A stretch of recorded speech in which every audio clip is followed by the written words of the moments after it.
Hello friend, आता आपण बनवत आहे कलिंगडाचा म्हणजे वॉटरमेलन ज्यूस.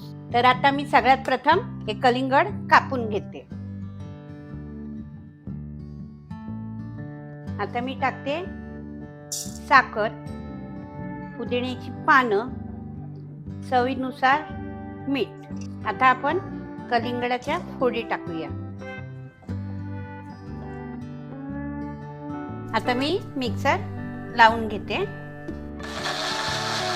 आता आपण हे गाळून घेऊया, कारण ह्याच्यामध्ये बिया देखील आहेत.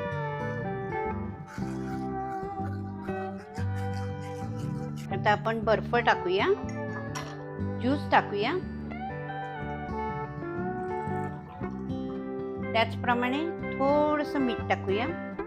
त्याचप्रमाणे आपण थोडे कलिंगडाचे पीसेस टाकूया, कारण पिताना आपल्याला फील झालं पाहिजे की आपण कलिंगडाचा ज्यूस पितो. तर चला, अशा प्रकारे आपला वॉटरमेलन ज्यूस तयार आहे.